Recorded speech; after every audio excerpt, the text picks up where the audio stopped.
Welcome back to the deep dive. Okay, today we're jumping right in. We've got some fascinating material here, all focused on something a lot of people grapple with, chronic dependency. Hmm. And we're aiming to go, you know, way beyond just the basic definition of dependent personality disorder, DPD. Right. We really want to pull out a practical guide, something actionable for shifting that reliance away from needing others all the time towards building your own internal stability, Mm. your own sovereignty. And we're drawing heavily from Lily and Nicole's work here, which honestly, it kind of reframes the whole issue. It looks at dependency less like a fixed diagnosis and Yeah. more like, well, a learned pattern, one you can actually trace back and ultimately change. It's almost like a roadmap to personal freedom. Okay, let's unpack that core idea then. Yeah. Because the central message, it's pretty bold, isn't it? No one will save you but yourself, and sovereignty begins from within. It is bold and maybe a bit confronting. Especially if you feel like you genuinely can't stand on your own 2 feet, psychologically speaking. Absolutely. And what's interesting is how this approach validates that feeling, that difficulty, while still saying, this internal shift is necessary. It treats dependency not as some kind of personal failing, Right. but as a strategy, a deeply learned one, usually from way back. It helps us understand why we keep looking outside for security, even when it doesn't really truly work long term. Okay, so let's dig into that, the root cause. If you strip everything else away, what's the fundamental psychological thing driving someone to constantly look externally for, well, for stability? Nicole's work is really clear on this. It starts with a belief, often one you're not even fully aware of, that basically says, I'm not enough. I can't meet my own needs, whether that's for safety or love or just feeling competent. So dependency itself isn't the core problem. Not exactly. It's more like the symptom, the logical result of listening to that internal voice that says, I'm insufficient. Wow. So just that one sort of internal sentence can dictate your whole life structure. Yeah, pretty much. If you fundamentally believe you lack that core ability to, self-soothe or manage things, Yeah. then all your energy inevitably goes outward. You have to look outside. Makes sense. You're searching for security, love, acceptance, meaning all from external sources. Exactly. And the tricky part is sometimes it works. Temporarily, anyway. You get that validation, that feeling of safety, But it's fragile. totally fragile, because when that external source inevitably shifts or fails or just isn't there, well, it just reinforces the original belief. See, I can't do it alone. It becomes this vicious cycle. Okay, but here's where Nicole's perspective gets really almost radical. This idea that other people are just a mirror. What does that actually mean? It's a powerful idea. It means others reflect back to you what's already inside or what's missing. If you're constantly looking to someone else to fill a void, their presence or absence just highlights the size of that void within you. So they can't actually give you the security you're missing. They can give support, love, partnership, all vital things, but they can't generate that core feeling of internal safety or worth for you. That has to be cultivated inside first. Liberation, in this view, starts when you realize you have to become your own primary source. That's a huge shift. It is. Otherwise, no partner, no friend, no job, no achievement can permanently fill that gap. They can reflect your inner abundance, sure, but they can't create it out of nothing. Okay, so if that's the goal, the mature perspective, we need to understand how the opposite blueprint got laid down, the source links dependency right back to childhood, to these incomplete moments. What kind of moments are we talking about? The framework points to three main types of, let's call them, conditional childhood experiences that really set the stage for this. Okay. First one's pretty straightforward. Love was tied to obedience. You learned, I get affection, I get safety if I do what they want. Right. Compliance equals connection. Exactly. The second is when emotional closeness itself was conditional. Maybe affection or even just attention was withdrawn as a form of punishment or, to control you. Oof, that's tough. Yeah. And the third one is maybe the heaviest, psychologically. It's developing this deep-seated feeling that your very existence, your right to be, depends on keeping others happy, on their approval. Let's pause there. That feeling of contingency, that your value isn't inherent but depends on external validation. What's the long-term impact of that? It creates this constant underlying anxiety, huge anxiety. Because if your basic worth feels like it needs an external stamp of approval, if you're always checking, scanning the environment, reading people to make sure you're okay, that you're safe, that you're worthy, you can just never fully relax. Exhausting. Totally exhausting. Your focus is always out there looking for potential threats to your sense of self.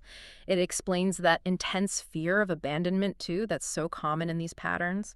So if this external seeking is the core issue, what's the fix? Yeah. Can't just be avoid people, right? Right. Definitely not. The source emphasizes conscious, deliberate work on the self.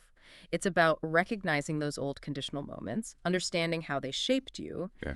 and then making a choice now in the present to process them differently, to essentially become your own reliable source of validation and safety. Right. Taking responsibility, not in a blaming way, but in an empowering way. Exactly. Shifting from waiting for someone else to meet those old unmet needs to actively meeting them yourself. Okay, this leads us straight into the practical tools. The source is pretty blunt about waiting for a savior, calls it a waste of energy. Quite direct. But telling someone who feels chronically dependent to just choose sovereignty, Yeah. doesn't that risk sounding a bit dismissive of how hard it feels? How does the approach handle that initial fear? It tackles the fear directly. The key tool is choice, yes, but it's about applying it consistently to small, manageable things first. It's the conscious choice to, plant seeds of security within yourself, bit by bit, instead of always looking outside. And it fully acknowledges that this choice feels terrifying initially. Why?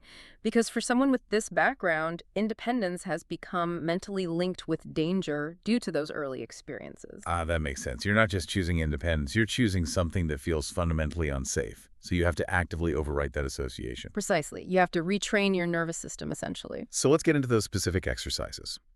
The first step someone can take, maybe even today, to start building that internal security. Okay. They seem simple on the surface, but they're powerful. First, solitude. Just building tolerance for being alone with your own thoughts. How long? Nicole suggests starting small. Maybe just 10 minutes a day, sitting quietly, no phone, no TV, no book. Just you. Okay. The goal is to teach your brain, your body, that being alone isn't automatically abandonment, that it can actually be safe, even peaceful. Like a little training session for your internal calm. What's next? Affirmation, but done with intention. Repeating a specific statement like, I am my own support and this is enough. I am my own support, and this is enough. Yeah, it's about actively planting a new core belief to counter that old I'm not enough script. And the third exercise you mentioned focuses on rediscovering who you are outside of relationship. Exactly. Identity exploration. This is about finding or rediscovering things you enjoy, independent of anyone else. Trying new hobbies, maybe digging up old talents you forgot about. And crucially, remembering times, even small moments from childhood, when you were okay being alone, when you felt competent or content just doing your own thing. It's like reconnecting the adult self with that capable child part that maybe got buried under the conditional stuff. I like that. Yeah. Reconnecting with that capable child. This all seems to feed into what sounds like a really key technique, developing the inner adult. How do we build that internal source of strength? This is really central. It's about internalizing that support system you wish you had or maybe didn't consistently have.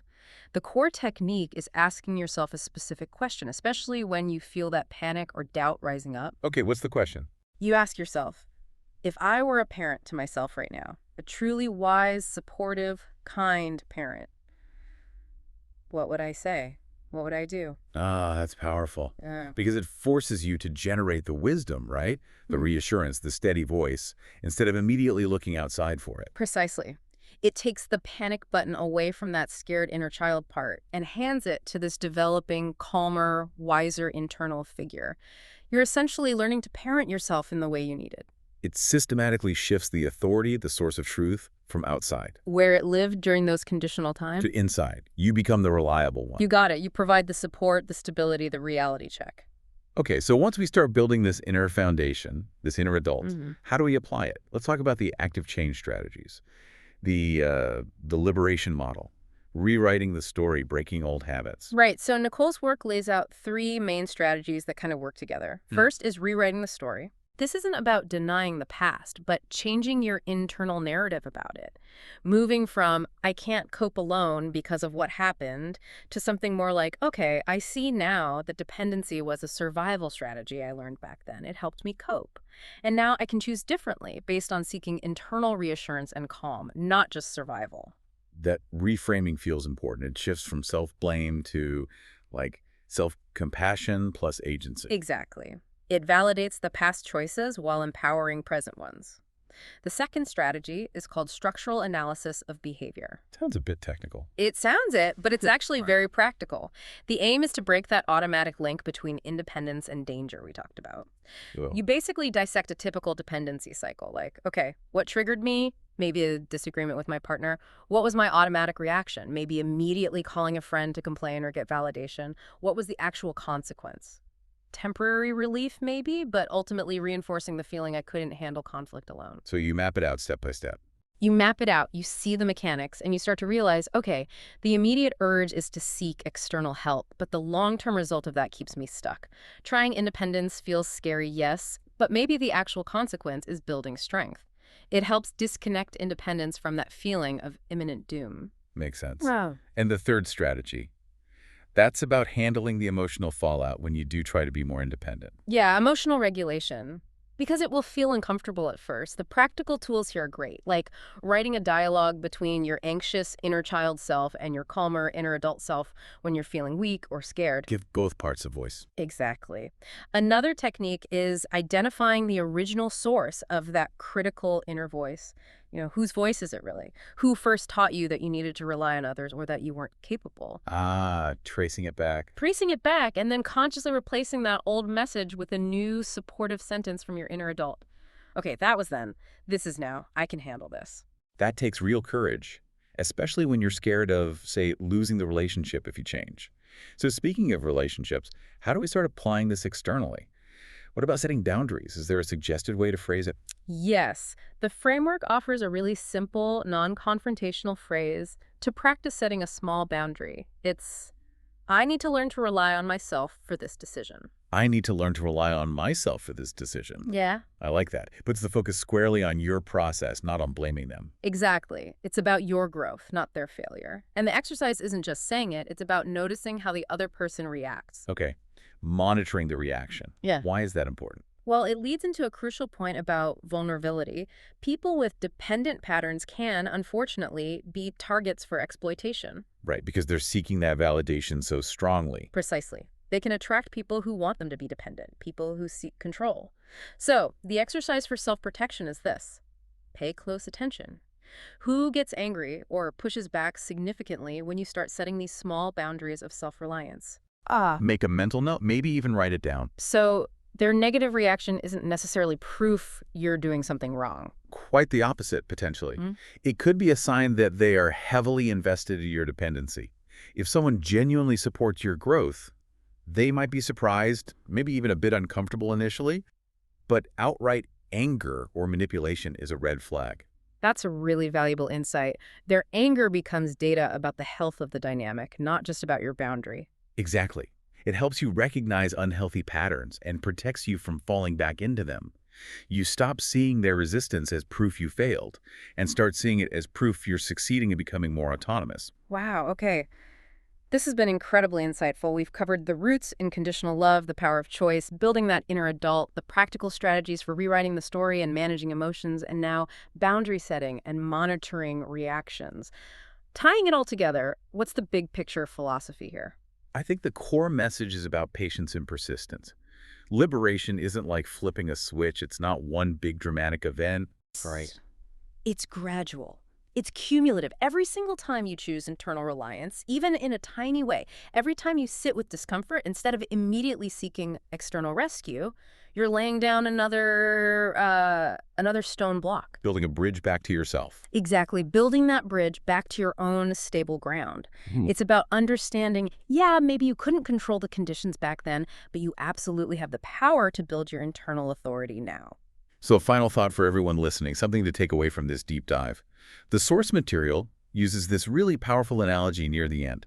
Consider this. What if the dependency itself, all the pain, the fear, the patterns you dislike, what if it wasn't the enemy? What if it was just a messenger, a really loud, persistent messenger, basically shouting that you needed yourself all along? And once you finally hear that message, once you start answering that call and stepping into your own sovereignty, the messenger's job is done. The disorder, the intense need, it starts to recede. That's a profound way to look at it. So the question to leave you with is, what other parts of your life, what other struggles or patterns might also be acting as messengers right now, trying to point you back towards your own untapped internal strength and authority.